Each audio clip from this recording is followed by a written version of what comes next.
Chosen one, listen carefully. This message isn't an accident. God is preparing something you never saw coming. Have you ever considered that the most important conversation about your future may have happened without you ever hearing a single word of it? We often imagine that the decisive moments of life occur in grand public scenes, but more often they unfold quietly, in a living room, over a simple meal, or during a late-night conversation between a son or daughter and a trusted parent. Long before actions become visible, truth is usually spoken in private. That is the nature of the human heart. Before we reveal ourselves to the world, we often reveal ourselves to the person we trust most. Imagine someone sitting across from their mother, carrying a burden they can no longer ignore.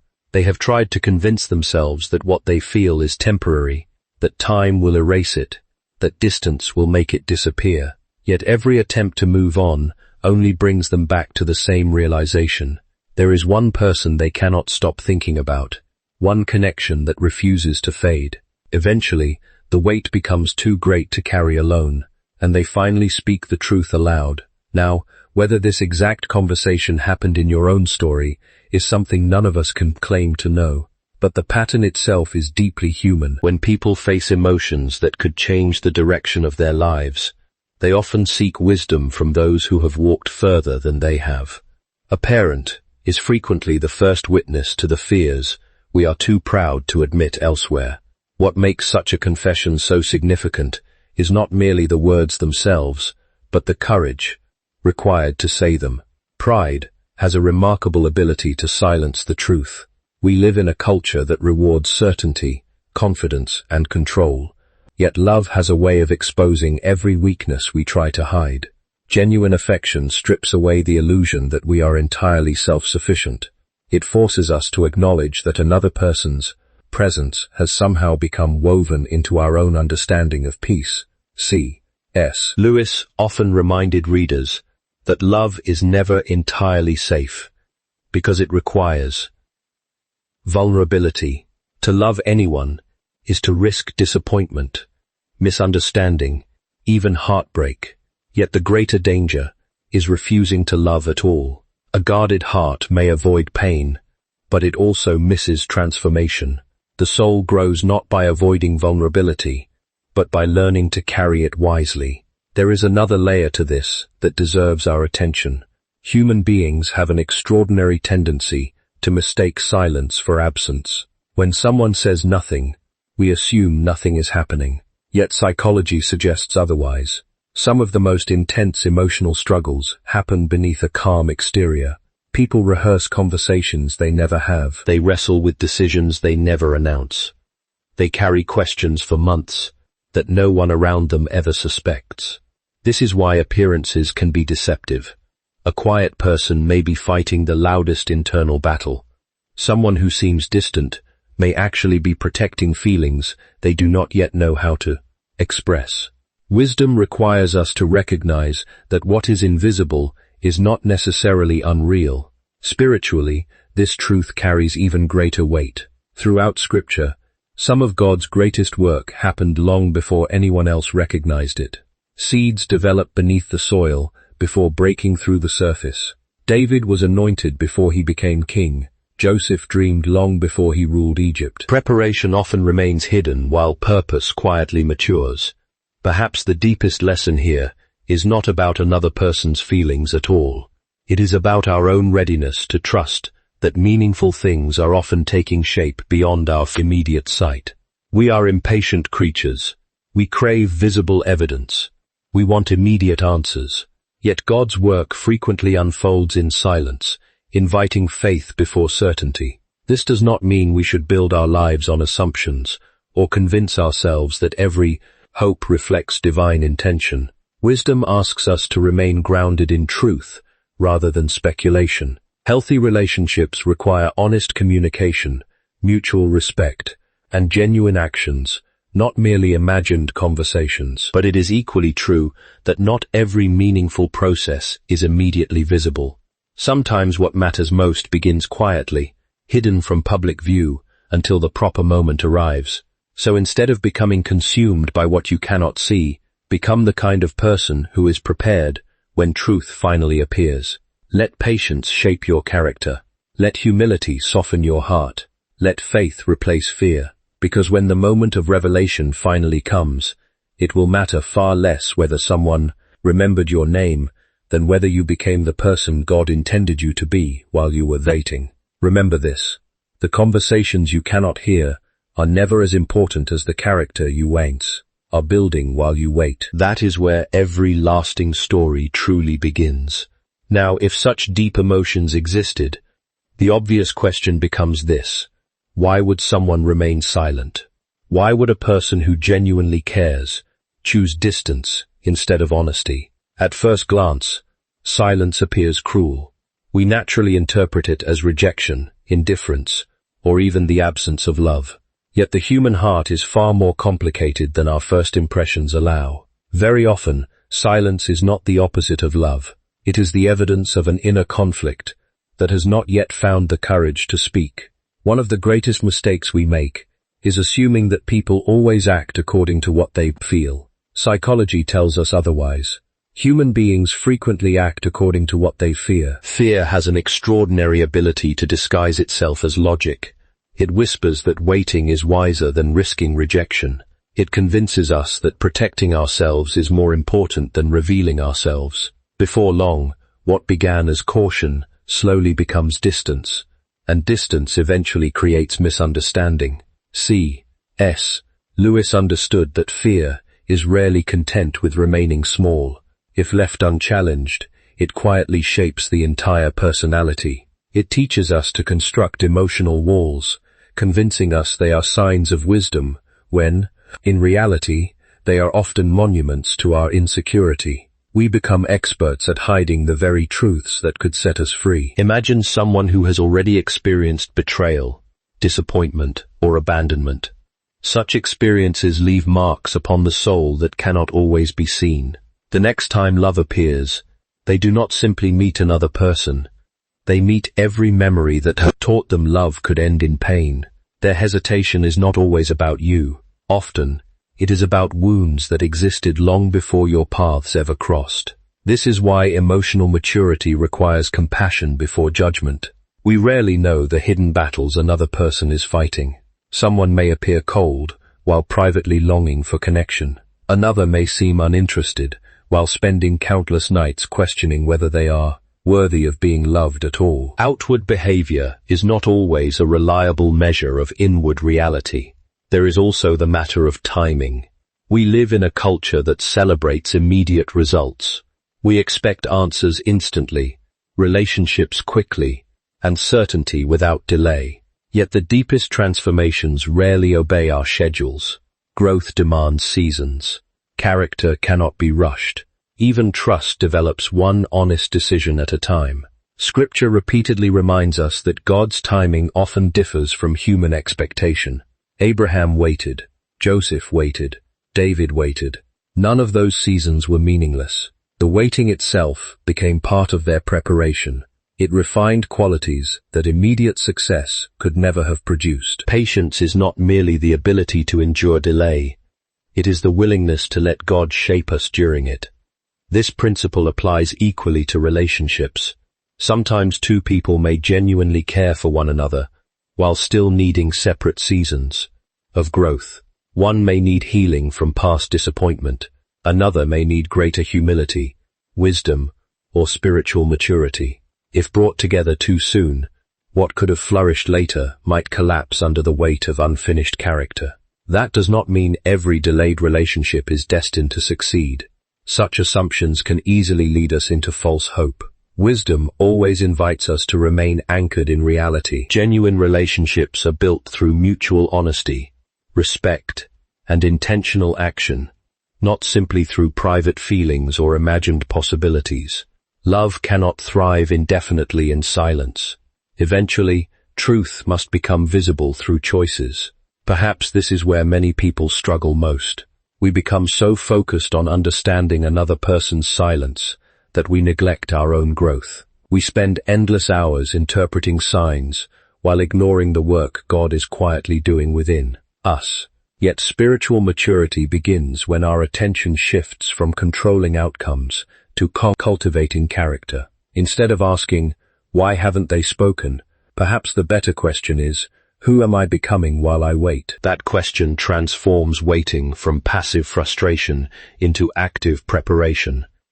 It replaces anxiety with purpose. It reminds us that our identity is not determined by another person's response, but by the one who created us. So, if someone has remained silent, resist the temptation to let bitterness write the story. Silence may reflect fear, unresolved wounds, or imperfect timing, but it should never become the foundation upon which you build your worth. Your value has never depended on another person's ability to express what they feel. The soul finds peace not by chasing uncertain answers, but by becoming secure in truth. And when truth finally speaks, whether through reconciliation, closure, or a new beginning, you will be ready because your heart was shaped by faith rather than ruled by fear. And this brings us to a remarkable turning point. Imagine that after finally admitting the truth, your soulmate waited in silence, expecting criticism, disbelief, or perhaps even a warning to let the whole matter go. Instead, something unexpected happened. Their mother did not begin by asking whether the relationship would be easy or convenient. She asked a far deeper question: "Is what you feel true?" That question carries more wisdom than we often realize. Our generation has become accustomed to measuring relationships by excitement, chemistry, or immediate satisfaction. Yet those things are temporary. Excitement fades, circumstances change, emotions rise and fall like the tides. Truth, however, has a different nature. It remains steady when feelings fluctuate. It continues to call us toward honesty, even when comfort invites us to retreat. C.S. Lewis frequently distinguished between fleeting emotion and enduring commitment. Feelings are valuable, but they are not trustworthy masters. They come and go with remarkable speed. Love that depends entirely upon emotion becomes fragile because emotions themselves are fragile. Lasting relationships are built upon choices made after the excitement has settled. Choices rooted in integrity, sacrifice, and faithfulness. So imagine the mother listening patiently, allowing every fear, every hesitation, and every hope to be spoken without interruption. Then she offers advice that is neither dramatic nor sentimental. She does not encourage manipulation. She does not suggest chasing endlessly or forcing an outcome. Instead, she reminds her child of something both simple and profound. If your intentions are genuine, then let your actions become equally genuine. How often do we complicate what wisdom makes simple? We search for hidden signs while avoiding honest conversations. We analyze every silence but hesitate to speak the truth ourselves. We hope someone else will somehow understand what we have never clearly expressed. Yet truth has always required courage. It asks us to remove the masks we carefully construct and stand before another person without deception. There is an old tendency within human nature to believe that protecting ourselves is the safest path. We imagine that if we never fully reveal our hearts, we can never be deeply wounded. Yet the opposite often proves true. What remains hidden grows heavier. Unspoken words become quiet regrets. Opportunities pass, not because love was absent, but because fear was stronger than honesty. The mother's wisdom, then, is not merely about romance. It is about character. She understands that regardless of the outcome, truth preserves the soul. A person may experience rejection after speaking honestly, but they are spared the lifelong burden of wondering, what if I had simply been courageous? Regret often grows more painful than disappointment, because it feeds upon possibilities that can never again be tested. This principle reaches beyond relationships into every part of life. Scripture repeatedly calls people to walk in truth, not because truth guarantees immediate success, but because it aligns the heart with God. Jesus declared himself to be the way, the truth, and the life. Notice that truth is not presented merely as information, but as a way of living. To choose truth is to choose authenticity over appearance, integrity over convenience, and faith over fear. Yet wisdom also teaches restraint. Honesty does not mean impulsiveness. Courage is not recklessness. Speaking the truth requires both the right heart and the right moment. Ecclesiastes reminds us that there is a time to keep silence and a time to speak. Discernment lies in knowing the difference. Mature love neither rushes ahead of God's timing nor hides indefinitely behind excuses. It patiently waits for the moment when truth can be spoken with grace. Perhaps this is why the mother's advice carries such quiet authority. She is not encouraging fantasy or false hope. She is encouraging responsibility. She reminds her child that real love is demonstrated not by dramatic declarations alone, but by persistent actions, honorable intentions, and the willingness to become the kind of person another can safely trust. Whether that relationship ultimately flourishes or not, the lesson remains unchanged. Every honest conversation shapes the soul of the one who speaks it. Every courageous act strengthens character. Every step toward truth draws us closer to the person God is calling us to become. So if there is one voice worth listening to today, it is not the voice of fear that tells you to remain hidden forever.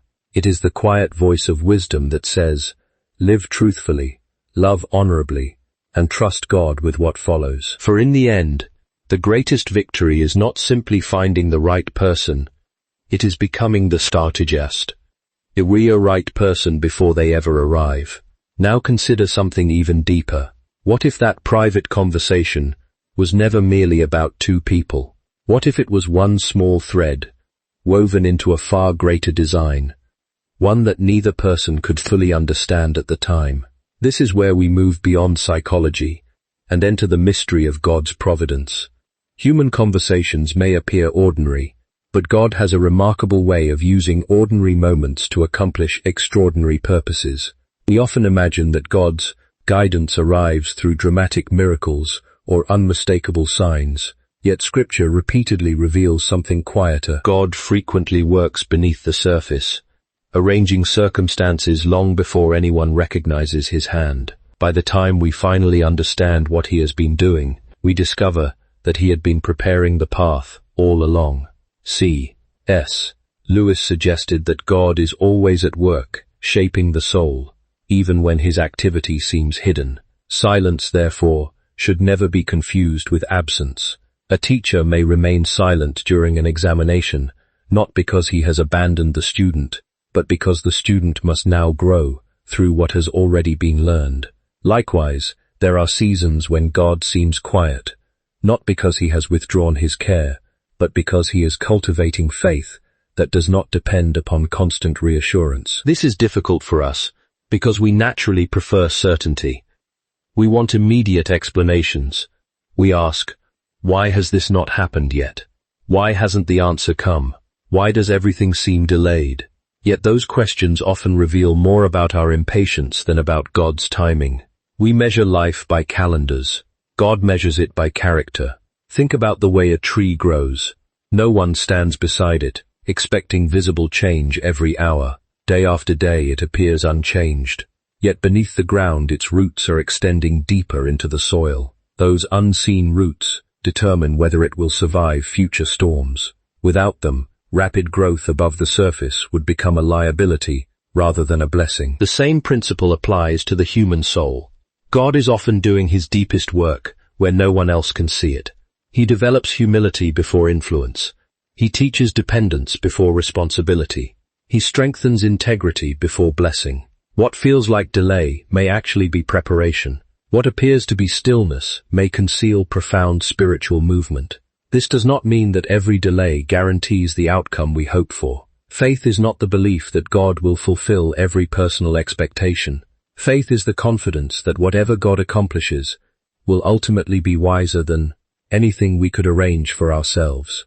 There is an important difference between trusting God's and attempting to write his plan on his behalf. Throughout Scripture, we see this pattern again and again. Joseph spent years in slavery and prison before stepping into leadership. Ruth could not foresee that ordinary acts of faithfulness would place her within the lineage of the Messiah. Even the disciples misunderstood much of Christ's mission until long after the resurrection. In every case, God was working long before his purpose became visible. Perhaps that is why we struggle so deeply with hidden seasons. We believe nothing is happening, because nothing is happening that we can measure. But heaven has never been limited by human observation. The absence of visible progress is not proof of divine inactivity. God's greatest work often begins where human certainty ends. There is also a warning here. When people become impatient, they are tempted to manufacture outcomes rather than wait upon God's wisdom. We force conversations that should develop naturally. We chase answers that are not yet ready to be revealed. We attempt to open doors that God may still be preparing us to walk through. Yet rushed timing has damaged many things that patience could have preserved. This is why spiritual maturity requires surrender. Surrender is not passivity. It is active trust. It means continuing to grow, continuing to pray, continuing to act with integrity, while refusing to manipulate circumstances beyond our control. It is choosing obedience over anxiety and faithfulness over fear. And perhaps that is the hidden purpose of seasons that seem confusing. They reveal whether our hope rests in God Himself or merely in the outcomes we desire. If our peace disappears whenever our plans are delayed, then perhaps our confidence was never truly placed in God. But when our trust remains steady, even in uncertainty, we discover a freedom that circumstances cannot take away. So, if you find yourself wondering why certain chapters of your life remain unfinished, do not assume that heaven has forgotten your story. Continue becoming the person God is shaping. Continue choosing truth over fear, patience over panic, and faith over speculation. The God who works in hidden places has never been limited by human timelines. Remember this: God's silence is never evidence of His absence. More often, it is the quiet workshop where He prepares both your future and your heart to receive it.